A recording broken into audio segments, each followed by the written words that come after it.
अज्ञानतिमिरान्धस्य ज्ञानाञ्जनशलाकया चक्षुरुन्मीलितं येन तस्मै श्रीगुरुवे नमः।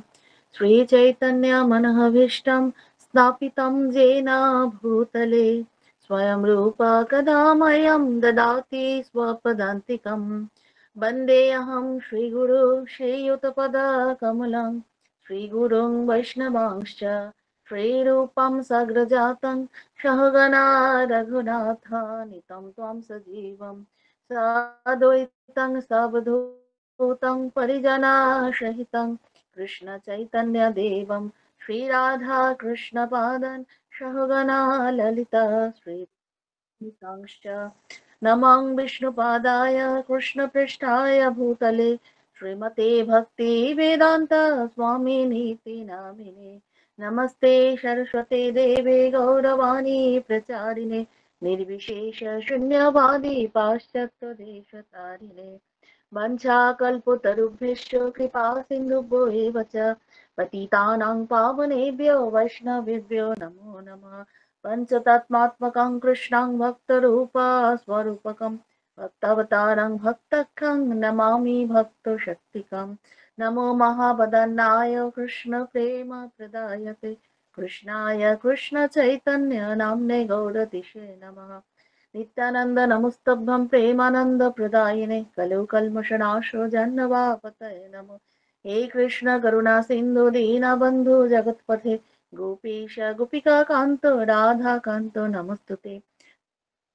गौरांगी राधे वृंदावनेश्वरी वृषभानुसुते देवी प्रणमामि हरिप्रिये वृंदावी तुलसीदेवै प्रियायै केशवस्य च कृष्ण भक्ति प्रदे देवी सत्तवते नमो नमः। जय श्री कृष्ण चैतन्य प्रभु नित्यानंद श्री अद्वैत गदाधर श्रीवासादि गौर भक्त वृंद। हरे कृष्णा कृष्णा कृष्णा हरे हरे हरे राम राम राम हरे हरे। ओम नमः भगवते वासुदेवाय। ओम नमः भगवते वासुदेवाय। ओम नमः भगवते वासुदेवाय। नारायणं नमस्कृतं नरं चैव नरोत्तमं देवीं सरस्वतीं व्यासं ततो जयमुदीरयेत्। नष्टप्रायेषु भद्रेषु नित्यं भगवत सेवया भगवतीरुत्तमश्लोके भक्तिर्भवति नष्टकी। मुखं करोति वाचालं पङ्गुं लङ्घयति गिरिं यत्कृपातमहं वन्दे श्रीगुरो दीनतारिणं परमानन्दमाधवं श्रीचैतन्यईश्वरम्। हरि ओम तत्सत्। नमो विष्णुपादाय कृष्णपृष्ठाय भूतले श्रीमते जयपताका स्वामिनीति नामिने। नमो आचार्यपादाय निताय कृपाप्रदायिने गौरकथाधामदाय नगरग्रामकारिणे। हरे कृष्णा। সকল ভক্তবৃন্দের চরণে আমার সশ্রদ্ধ বিনম্র প্রণাম। আজকে আমরা ষোড়শ অধ্যায়ের 16-17 নম্বর শ্লোকটা আলোচনা করব। 16 অলরেডি কালকে বলেছি, তো আজকে যেহেতু বলা আছে ওখানে তো পাঠ করছি। अनेक चित्त विभ्रांत मोहजाल समावृतः प्रसक्त काम भोगेषु पतन्ति नरके अशुचौ। अनेक चित्त विभ्रांत मोहजाल समावृतः प्रसक्त काम भोगेषु पतन्ति नरके अशुचौ। আমরা পূর্ববর্তী শ্লোকে জানতে পেরেছি যে আসরিক ব্যক্তিগণ যারা তারা কিভাবে তাদের মনের রাজ্যে বিচরণ করেন, এবং এই 16 নম্বর শ্লোকে আমরা জানতে পারবো এর পরিণাম কি, এর পরিণতি কি। এর পরিণতি হচ্ছে নরকে গমন। এখানে ভগবান তাই বলেছেন যে নানা প্রকার দুশ্চিন্তায় বিভ্রান্ত হয়ে এবং মোহজালে বিজড়িত হয়ে কাম ভোগে আসক্ত চিত্ত অসুর স্বভাব ব্যক্তিরা অসচি নরকে পতিত হয়। এখানে মোহজাল যেটা বলছে, মোহজাল মানে এখানে খুব তাৎপর্যপূর্ণ লাস্ট লাইনে বলছে যে ভ্রান্তি, ঠিক আছে, যেটা জালে যেরকম মাছ ধরা হয় সেই মোহরূপ জালে জীবেরা যেমন আবদ্ধ হয়ে পড়ছে তেমন তা থেকে বেরিয়ে আসার কোনো উপায় নেই। কালকে এই বিষয়ে আমরা আলোচনা করেছি যে এই আসরিক যারা ভাবাপন্ন ব্যক্তি তারা এত ভ্রান্তি মানে এত তারা নিজেদেরকে ভুল পথে পরিচালনা করে এবং তারা নিজেদেরকে সর্বেশ্বর ভাবে যার ফলে তারা যেরকম এখানে রাবণের উদাহরণ দিয়েছে যে স্বর্গে যাওয়ার জন্য তারা সিঁড়ি তৈরি করতে পারা যায়, ঠিক আছে? রাবণ এখানে তাই করেছিলেন যে স্বর্গে যাওয়ার জন্য একটা সিঁড়ি তৈরি করে দেবে, যাতে চড়ে যে কোনো রকম বৈদিক যজ্ঞানুষ্ঠান করা ছাড়াই তারা স্বর্গলোকে যেতে পারে। তো এইরকম নিজেদের মনোগড়া কিছু কর্ম করে তারা নিজেরা ফেমাস হতে চায়, এবং তারা নিজেদেরকে সর্বেশ্বর ভাবে ভগবান, তাদের কাছে ভগবান বলে কিছু নেই, এবং ভগবানের আইন কানুন শাস্ত্র তারা কিছুই মানতে চায় না। আর এরকম ভাবে তারা দিনের পর দিন এরা কি করে, এরা তো নরকে অবশ্যই যাবে, সেজন্য এদের পরিণতি একমাত্রই নরক। কারণ এরা যেহেতু স্বাস্থ্য বিরুদ্ধে আচরণ করছেন, এবং এরা বলছে যে জালে যেরকম মাছ ধরা হয়, তো সেই রকম মোহজাল, ওরা মোহরূপ জাল বলছে, আর মাছটা তাদেরকেই বলছে যারা হচ্ছে এই আসরিক ভাবাপন্ন। তো তারা হচ্ছে যেরকম জালে মাছ আটকে যায়, হ্যাঁ, সেরকম মোহরূপ জালে জীবেরা আবদ্ধ হয়ে পড়ে, আবদ্ধ হয়ে আছে, এ থেকে বেরিয়ে আসার কোনো উপায় নেই। তো আসরিক ভাবাপন্ন ব্যক্তিদের মানে পরিণতি হচ্ছে নরক। তারা নরকে যাবেই যাবে, এছাড়া আর কোনো তাদের উপায় নেই। কারণ তারা যেহেতু কোনো রকম ভাবে শাস্ত্র আচরণ করছে না, শাস্ত্রের বিরুদ্ধে তারা সবসময় আচরণ করছে। নেক্সট শ্লোক 17 নম্বর। आत्मसम्भवितास्तब्धा धनुमान्मदान्वितः यजन्ते नाम यज्ञैते दम्भेन विधिपूर्वकम्। आत्मसम्भवितास्तब्धा धनुमान्मदान्वितः यजन्ते नाम यज्ञैते दम्भेन अविधिपूर्वकम्। आत्मसम्भवितास्तब्धा धनुमान्मदान्वितः यजन्ते नाम यज्ञैते দম্ভেন অবিধিপূর্বকম। অনুবাদ: সেই আত্মাভিমানী, অনম্র ও ধন, মান ও মদান্বিত ব্যক্তিরা অবিধিপূর্বক দম্ভ সহকারে নামমাত্র যজ্ঞের অনুষ্ঠান করে। তো আত্মাভিমানী, আত্মাভিমানী ফার্স্ট নাম্বারটা যেটা আত্মসম্ভাবিতা, এই ওয়ার্ডটা খুব ইম্পর্টেন্ট এখানে। এটা মানে হচ্ছে আত্মাভিমানী, মানে যারা আত্মাভিমানী, ঠিক আছে, যেটাকে, আর এই আত্মাভিমানী তারাই হবে যারা অজ্ঞানী, অজ্ঞানী ব্যক্তি, যাদের মধ্যে পূর্ণ জ্ঞান নেই, ভগবানের প্রতি যারা জ্ঞান নেই তারাই অজ্ঞান। তো এই আত্মাভিমানী তখনই অভিমান হবে যে নিজেকে জানবে না, যে শাস্ত্র জানে না, ভগবানকে চেনে না, তাদের মধ্যে এই অজ্ঞান ভাব আসবে। তো অনম্র, তারা কখনোই বিনম্র হবে না, তারা অনম্র হবে।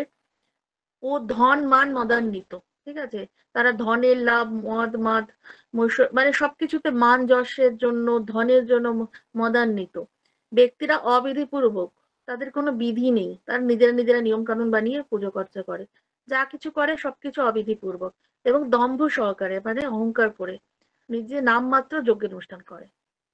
যজ্ঞের অনুষ্ঠানটাও তাদের নিজস্ব বানানো, এবং এই যজ্ঞের অনুষ্ঠানের জন্য তারা এই ক্যাটাগরি ইউজ করে: আত্মাভিমানী, আত্মাভিমানী, অনম্র, ধন মান মদান্বিত।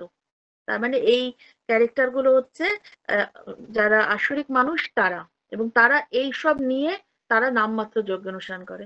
তাহলে তারপরে তারা কি করে ভগবানের কৃপা পাবে? তার জন্যই তাদেরকে নরকে গমন করতে হয়।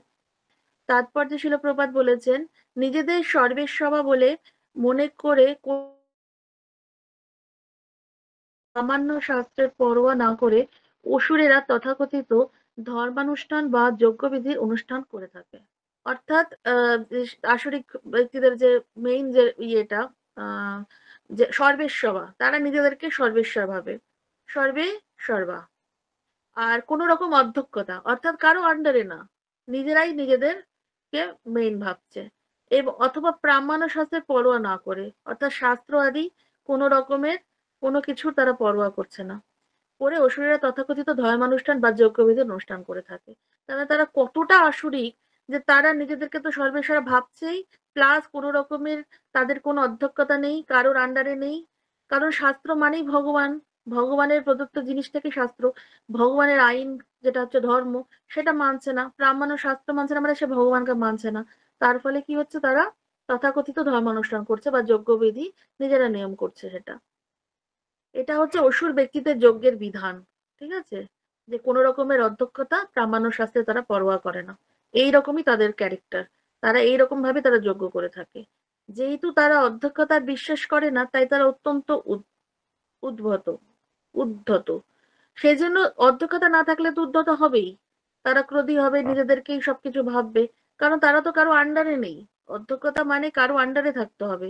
যেরকম আমরা দেখতে পাই যে পূর্বে যে রাজারা থাকতো, তারা কিন্তু তাদের যে রাজসভায় কুলগুরু থাকতো। কুলগুরু তাদেরকে রাজাকে ডিরেকশন দিত যে কি করে ধর্ম আচরণ করা যায়, কিভাবে রাজ্যে আরো বেশি ধার্মিকতা প্রকাশ পায়। তারা রাজাকে সেভাবে ডিরেকশন দিত, জ্ঞান প্রদান করত, শিক্ষা দিত, জ্ঞান দিত, বুদ্ধি দিত। আর সেই হিসেবে কুলগুরুর নির্দেশ অনুসারেই রাজা সে রাজ্য পরিচালনা করত। তো প্রত্যেক রাজসভায় কুলগুরু অবশ্যই থাকতো, কারণ রাজা কুলগুরুর কাছ থেকে সবকিছু জ্ঞান বুদ্ধি শিক্ষা গ্রহণ করতেন। তো এখানে বলছে, আর এই জন্য যে যেহেতু তাদের অধ্যক্ষতা নেই, কারণ কোনো কিছুই তারা কাউকে মানছে না, সেজন্য তারা উদ্ধত হচ্ছে। তার কারণ হচ্ছে তাদের সঞ্চিত ধন সম্পদ অহংকারে মত্ত হয়ে তারা মোহাচ্ছন্ন। তারা শুধু ওই ধন সম্পদটাই দেখছে, সঞ্চিত ধন সম্পদ। আর অহংকারটা তখন এত বেশি হচ্ছে, যেরকম বলে টাকা পয়সা থাকলেই অহংকারটা বেশি হয়ে যায়। সেজন্য সেজন্য আমাদের বলছে যে যার যত ধন কম, কৃষ্ণ প্রাপ্তি তার কাছে তত তাড়াতাড়ি হবে। যে যত বেশি ধনী, তার কাছে কৃষ্ণ তত দূরে সরে যাবে। সেজন্য কুন্তী মহারানী সবসময় প্রার্থনা করতেন, হে ভগবান, আমাদের কিছু চাই না, শুধু তুমি আমাদের সাথে থাকো। হে বাসুদেব, তুমি আমাদের সাথে থাকো। কারণ যে সময় দুঃখে যখন তুমি আমাদের সাথে ছিলে, কি আনন্দে ছিলাম। এখন আমাদের সব আছে আমাদের কাছে, কিন্তু তুমি দূরে আছো, তুমি আমাদের সাথে থাকো, আমাদের দুঃখের সময়টাই ভালো। সেজন্য কুন্তী মহারানী প্রার্থনা করতেন যে যেন কৃষ্ণ আমাদের সাথে থাকে। তো সে পঞ্চপাণ্ডবরা তাই। তো সেজন্য বলছে যে যারা সত্যিকারের ভক্ত, শুদ্ধ ভক্ত, অনন্য ভক্তি করে, তারা সবসময় চায় তাদের অর্থ বেশি দরকার নেই, এবং শুধু ভক্তি, কৃষ্ণ ভক্তি, কৃষ্ণ যেন তাদের সাথে থাকে। কারণ কৃষ্ণ ভক্তি করলে সর্বকর্ম হয়ে যায়, এবং ভগবান তাদের সবকিছু পূর্ণ করে দিয়ে দেয়।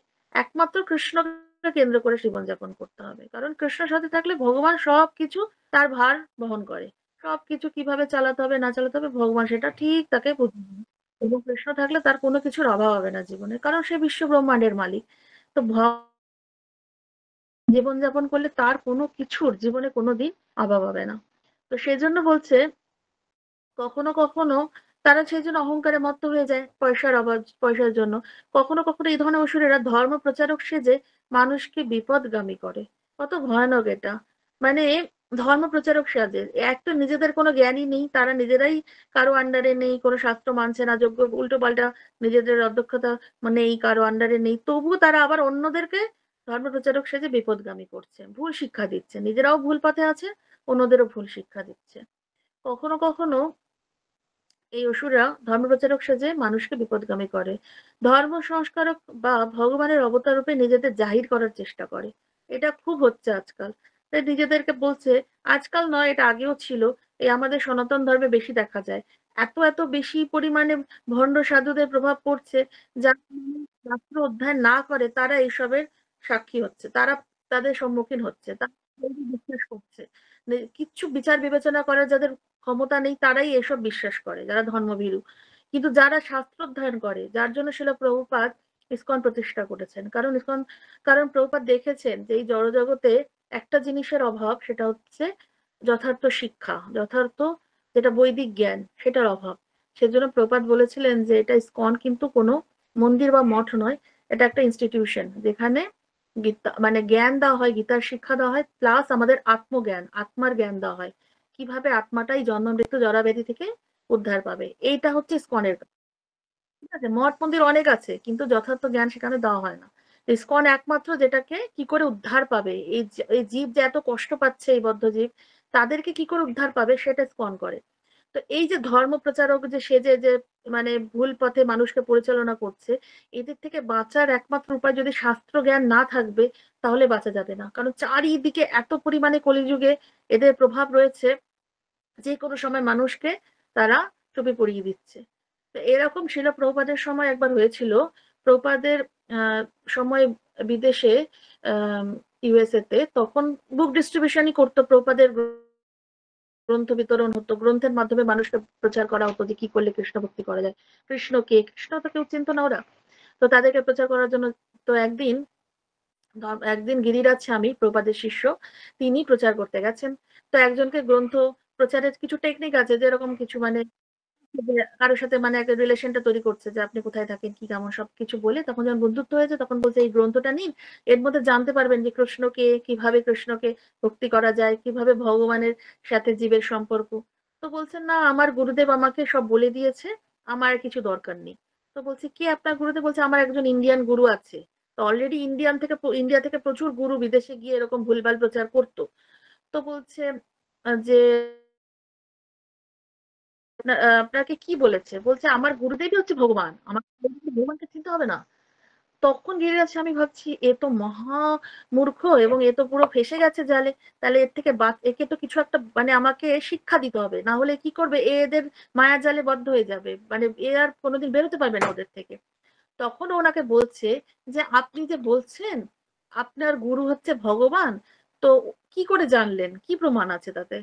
তখন উনি বলছে যে না আমার গুরুদেব বলেছে। বলেছে মানে আমি সেটা বিশ্বাস করেছি। গুরুদেবের প্রতি যদি বিশ্বাস না থাকলো তাহলে কিসের শিষ্য? তা আমি সার্ভেন্ট, আমি আমার স্পিরিচুয়াল মাস্টার বলেছে যে সে ভগবান, তা আমি সেটাকে মানছি। তখন বলছে আচ্ছা কোনো কোনো কিছু আপনাকে বলেনি যে শাস্ত্র শাস্ত্র? বলছে না না না ওসব জানার দরকার নেই, উনি বলেছেন আমি বিশ্বাস করেছি। তো বলছে তাহলে আমি যদি বলি আপনাকে এখন যে আমি হচ্ছে আমেরিকার প্রেসিডেন্ট তাহলে আপনি বিশ্বাস করবেন? তখন উনি ফেঁসে গেছে। তখন বলছে তর্ক করে টরে যখন কেউ ভুল পথে যায় না তখন তারা যতই তর্ক করুক তখন তারা তারা নিজেদেরই মধ্যে ফেঁসে যায়। তখন বলছে হ্যাঁ হ্যাঁ কেন বিশ্বাস করবো না, যদি আপনি সত্যিকারই বলেন জোরপূর্বক তাহলে আমি অবশ্যই মানতে রাজি আছি। তো বলছে হ্যাঁ তাহলে আপনি মনে করুন যে আমি হচ্ছে এখানকার ইউএস এর প্রেসিডেন্ট। তখন উনি বলছে আচ্ছা তো কি করতে হবে আপনাকে? বলছে আমি বলছি আপনার কাছে যা টাকা আছে আমাকে দিয়ে দিন আর এই গ্রন্থটা নিন। আমি প্রেসিডেন্ট ইউএস এর, আমি যা বলছি আপনাকে সেটা শুনতে হবে। এই গ্রন্থটা পড়বেন আর আপনার কাছে যা টাকা আছে আমাকে দিয়ে দিন। তো ওনার কাছে 97 এরকম ডলার ছিল, দিয়ে দিয়েছে। সবটা নিয়ে নিয়ে হৃদয় আমি চলে এসছে।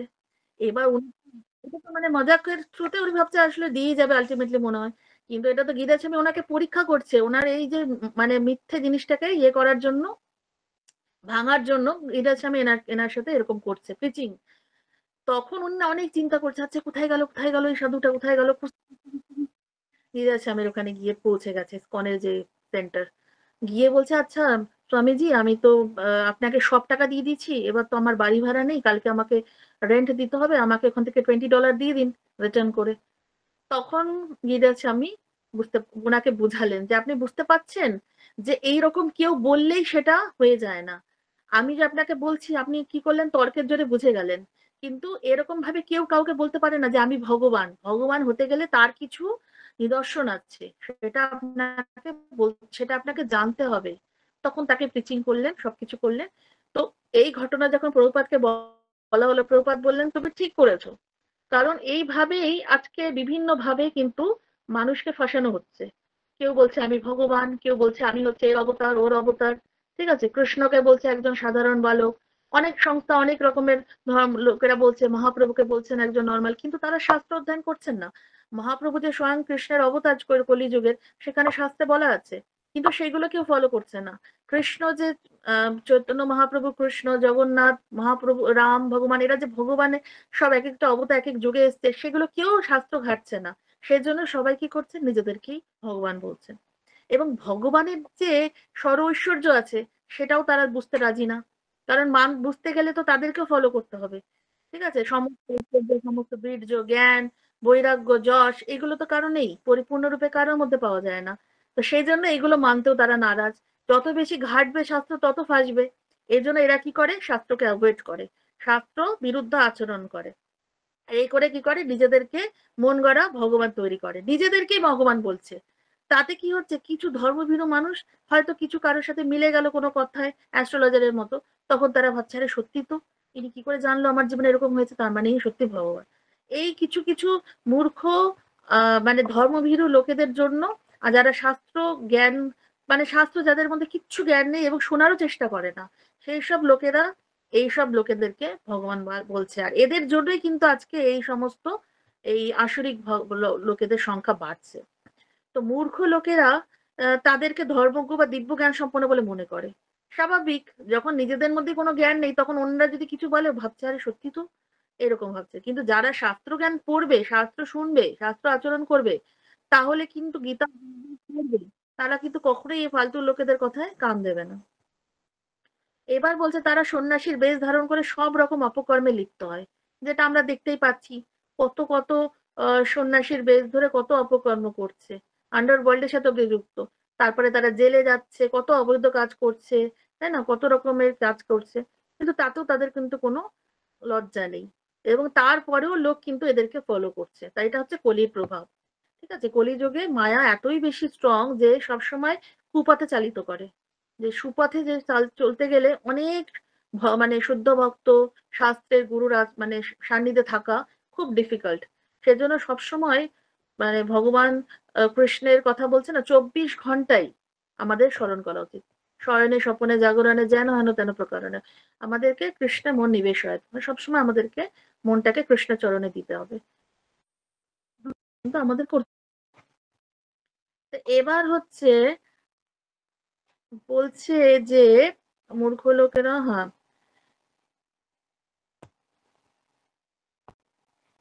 তারা প্রকৃতপক্ষে যারা সর্বত্যাগী সন্ন্যাসী তাদের প্রতি নানা রকম বিধিনিষেধ নির্দেশ রয়েছে। কারণ যারা প্রকৃতপক্ষে সন্ন্যাসী তারা কিন্তু সর্বত্যাগ করেছে। যেটা 4টা আশ্রম রয়েছে, যে ব্রহ্মচর্য, গৃহস্থ, বানপ্রস্থ, সন্ন্যাস, সেই সন্ন্যাস যারা তারা কিন্তু সর্বত্যাগী। সমস্ত কিছু ত্যাগ করে তাদের একটাই কাজ হচ্ছে প্রচার করা, কৃষ্ণের কথা, ভগবানের কথা, পরম পুরুষোত্তম ভগবানের কথা প্রচার করা এবং ভক্তদেরকে উদ্ধার করা, এই বদ্ধ জীবকে উদ্ধার করা এই জড়জগৎ থেকে। তো সন্ন্যাসীর তাদের কত বিধিনিষেধ রয়েছে, তারা কত ত্যাগী, কিন্তু এই অসুরেরা এই সমস্ত বিধিনিষেধের ধারই ধারে না। ওরা তো কিছুই জানে না, কিছুই মানে না, তাদের কাছে আর বিধিনিষেধ কি। তো বলছে তাদের মতে নির্দিষ্ট পথ অনুসরণ করার দরকারই নেই। কারণ তারা যখনই শাস্ত্রের যে ব্যাখ্যা ওটা পড়বে তখনই তারা তো নিজেদেরকে ভুল প্রমাণিত করবে। তো সেই জন্য তারা এসব একদমই করতে চায় না, তারা নিজেরাই নিজেদের রুল বানায়। যার যার নিজের মত অনুযায়ী এক একটি পথ বার করে নিলেই চলে। তারা হচ্ছে নিজেরাই পথ তৈরি করে, অবিধিপূর্বক, অর্থাৎ কোনো বিধি নিষেধের পরোয়া না করা।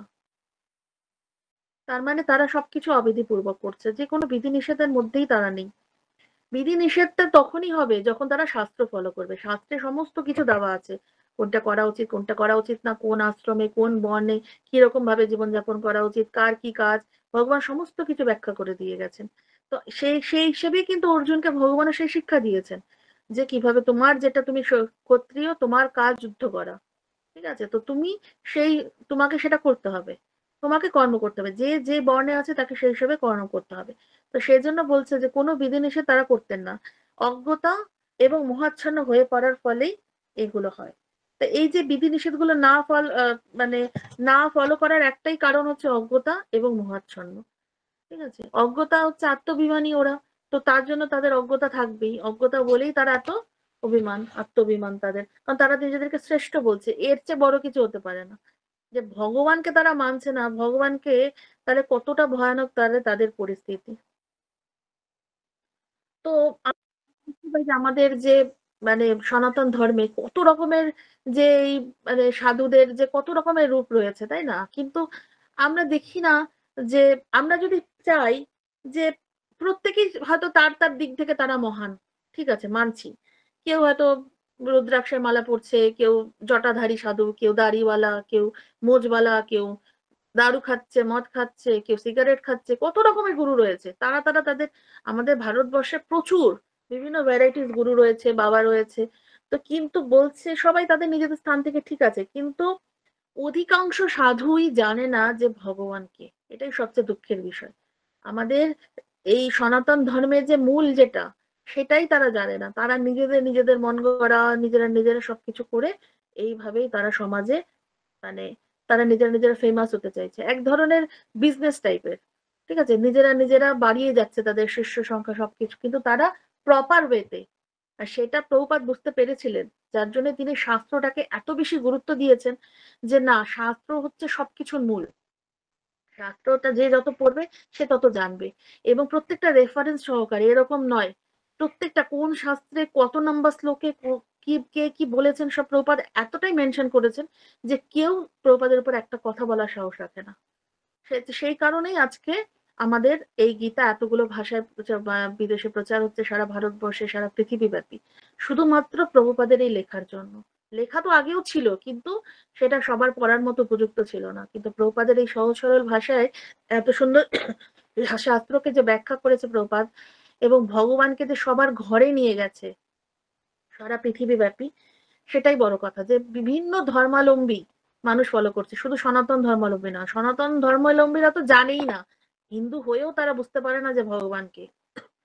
তারা মানুষকে ভগবান বলছে, বিভিন্ন দেবদেবীদের ভগবান বলছে, কেউ মহাপুরুষদের ভগবান বলছে, তাই না? তো সেটা একটা বিশাল খারাপ জিনিস। তো অধিকাংশই তো ধর্মশাস্ত্র পড়ে না, শাস্ত্র অধ্যয়ন না করলে। এই কারণে কিন্তু আমাদের হিন্দু ধর্ম এত পিছিয়ে রয়েছে, ঠিক আছে?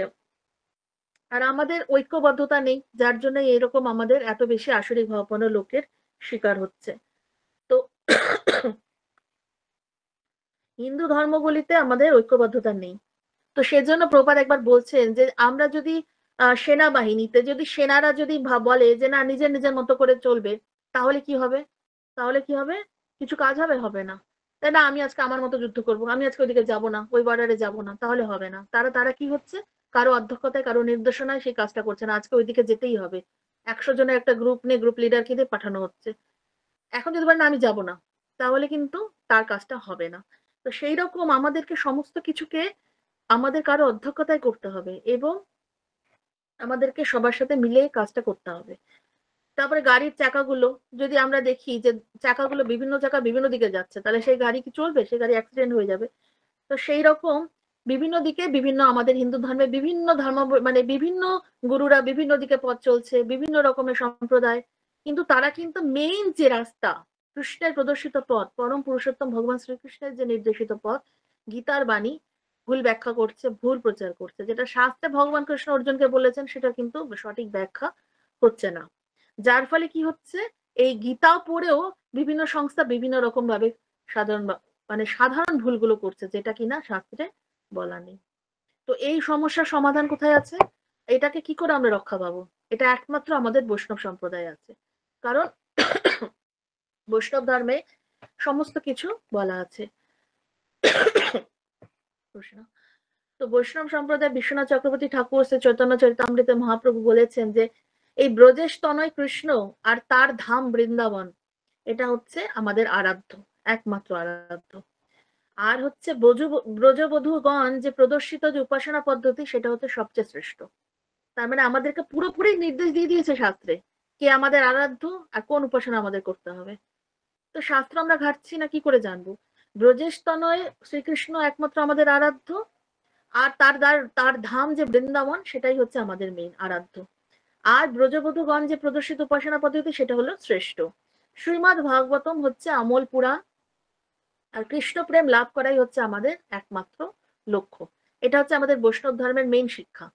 তো সেটা আমরা, যেটা যতক্ষণ না আমরা ফলো করব, কোনো শাস্ত্রে, সব শাস্ত্রের একই কথা ঘুরে ফিরে, কিন্তু বৈষ্ণব শাস্ত্র হচ্ছে সমস্ত শাস্ত্রের মেইন সার। তো কিন্তু সেইগুলো ফলো করছে না আমাদের যে সমস্ত ধর্মভীরু গুরুরা রয়েছেন, তারা কিন্তু শাস্ত্র অধ্যয়ন করছেন না, যার ফলে বিভিন্ন রকম ভাবে ভুল ব্যাখ্যা করা হচ্ছে বিভিন্ন ভাবে শাস্ত্রের উপর। এই জন্য কি হচ্ছে, হিন্দু সমাজ যারা, তারা বিভিন্ন দলবদ্ধ হয়ে যাচ্ছে, বিভিন্ন ক্ষুদ্র ক্ষুদ্র ভাগে ভাগ হচ্ছে, তাই না? ছোট ছোট দলে বিভক্ত হচ্ছে, এরকম এরকম ভণ্ড গুরুর আবির্ভাব হচ্ছে, তাই না? তো সেই জন্য বলছে যে ধর্মের ক্ষেত্রে ৩টি লাইন আছে যেটা সমান্তরাল ভাবে চলছে। ৩টে লাইন একভাবে যাচ্ছে, ৩টে লাইন। একটা হচ্ছে সাধু, একটা গুরু, একটা শাস্ত্র। ধর্মের এই ৩টে লাইন প্যারালালি যাচ্ছে ট্রেন লাইনের মতো। ট্রেন লাইন ২টো লাইন থাকে, শাস্ত্রের হচ্ছে ধর্মের ক্ষেত্রে ৩টে লাইন, একটা শাস্ত্র, একটা গুরু, একটা হচ্ছে ধর্ম। তো শাস্ত্র শাস্ত্র হচ্ছে ভিত্তি, ঠিক আছে? আর সাধু কি বলবেন? সাধু শাস্ত্র অনুসারেই কথা বলেন, সাধু কিন্তু শাস্ত্রের বিরুদ্ধে কথা বলেন না। যে সাধু শাস্ত্রের বিরুদ্ধে আচরণ করবেন বা অবিধিপূর্বক করবেন, বুঝতে হবে সেটা হচ্ছে এই আসুর, অসুর প্রবৃত্তির। তারা হচ্ছে আসরিক সম্পন্ন, তারা কখনোই মানে ভক্ত হতে পারে না। তো সাধু যে শুদ্ধ ভক্ত হবে, সাধু যে আমাদেরকে সঠিক জ্ঞান দেবে, সে শাস্ত্র অনুসারেই দেবে। আর গুরুও বলবেন শাস্ত্রেরই কথা বলবেন। তো সেখানে বোঝাই যাচ্ছে যে প্যারালালি কি করে যাচ্ছে, যে যারা এই ৩টে লাইনকে প্যারালালি করবে না, মানবে না, তাহলে তারা বুঝতে হবে যে তারা শাস্ত্র বিরুদ্ধ আচরণ করছেন এবং তারা পুরোপুরি আসরিক মানুষ। তো সেই জন্য ট্রেনে যেমন ২টো লাইন সমান্তরাল ভাবে পাতা থাকে, ঠিক সেরকমই ধর্মের ক্ষেত্রে 3টে লাইন সমান্তরাল ভাবে থাকে, ঠিক আছে? সাধু, গুরু আর শাস্ত্র। আর সেটাই হচ্ছে গুরু যেটা বলবে শাস্ত্র অনুসারে, সাধু যা বলবে শাস্ত্র অনুসারে। আর শাস্ত্রবিহীন ধর্ম যদি কেউ করে তাহলে সেটা হবে হালবিহীন স্রোতের মতো, যে হালবিহীন নৌকা, যখন যেই নৌকায় হাল থাকবে না সেই নৌকা ডুবে যাবে। তো সেই রকম যারা শাস্ত্র বিরুদ্ধ কথা বলছেন তাদের অবস্থা হচ্ছে, ধর্ম যারা, শাস্ত্র ছাড়া ধর্ম পালন কি করে সম্ভব, তো তারা হচ্ছে হালবিহীন নৌকা, ঠিক আছে? সে যেদিকে স্রোত যাবে সেদিকেই ভেসে যাবে, বাঁচতে আর পারবে না। তো সেই জন্য শাস্ত্র অনুসারে আমাদেরকে যথার্থভাবে ধর্ম অনুশীলন করতে হবে। যারা করবে না, ওই অবিধিপূর্বক আচরণ করবে অজ্ঞানতা মোহচ্ছন্নার দ্বারা, তারাই একদম আসরিক, তাদের শিওর তারা নরকে যাবেই যাবে এবং অন্যদেরও নরকে নিয়ে যাবে, ঠিক আছে? তাই সেজন্য আমাদের শাস্ত্র অনুসারে ধর্ম অনুশীলন করা উচিত এবং প্রত্যেককেই সুসংবদ্ধভাবে, সুসংবদ্ধ, সুশৃঙ্খল, শুদ্ধ সমাজ গড়ে তুলতে গেলে আমাদের শাস্ত্র, ধর্ম এবং গুরুর সম্মুখ হতে হবে। আর যেহেতু আমাদের এই সমাজ ব্যবস্থা পাপে ভরে গেছে, তাই আমাদেরকে সবসময় চিন্তা করতে হবে কি করে আমরা কৃষ্ণ ভক্তিতে শুদ্ধ স্তরে নিয়ে যাব, এবং আমাদের শুদ্ধ ভক্তি করতে গেলে অবশ্যই একজন সদ্গুরুর কাছে শরণাপন্ন হতে হবে। আর সদ্গুরু, আমরা যখন নিজেরা ঠিক মতো আচরণ করব তখন ভগবান আমাদেরকে গুরু পৌঁছে দেবে। যেরকম বলছে গুরুর কৃপায় কৃষ্ণ পাওয়া যায়, কৃষ্ণের কৃপায় গুরু পাওয়া যায়। আর শিল প্রভুপাদও বলেছেন, যেহেতু পিউরিটি ইজ দ্য ফোর্স, যেহেতু শুদ্ধতাই হচ্ছে ভক্তি শক্তি, তাই আমাদেরকে শুদ্ধ, যদি আমাদের ভক্তিতে, আমাদের শুদ্ধতায় শক্তি থাকে, তো অটোমেটিক কৃষ্ণ আমাদের উপর কৃপা করবেন। তাই তাই হচ্ছে আমাদেরকে শুদ্ধতাটা খুব দরকার, কৃষ্ণ ভক্তি শুদ্ধতা, যেটা বলছে বিধিপূর্বক আচরণ, ঠিক আছে? ভগবান পরম পবিত্র, তাই ভগবানের ধর্ম হচ্ছে পবিত্র, তাই তার ভক্তদেরকে হতে হবে পবিত্র, না হলে আমাদেরকে নরকে যেতে হবে এবং এই রকম আসরিক ভাবাপন্ন মানসিকতার পরিচয়। তখন আমরা যদি ধর্ম ঠিকঠাক ভাবে পালন না করি তাহলে আমাদের এই ভক্ত থেকে অসুর হতে বেশি সময় লাগবে না, যদি আমরা ধর্ম বিরুদ্ধ আচরণ করি। সেজন্য আমাদেরকে কলিযুগে সব সময় আমাদেরকে কোনো না কোনো ভাবে মায়া সবসময় আমাদের চেষ্টা করছে আমরা যাতে এই ধর্ম আচরণ না করি, ঠিকভাবে না করি, সব সময় চাইছে। সেজন্য মায়ার সাথে এটা আমাদের একটা লড়াই, কি করলে আমরা ভালো করে ভক্তি করতে পারবো। ঠিক আছে, সকলকে অসংখ্য ধন্যবাদ। হরে কৃষ্ণ কৃষ্ণ কৃষ্ণ হরে হরে, হরে রাম রাম রাম।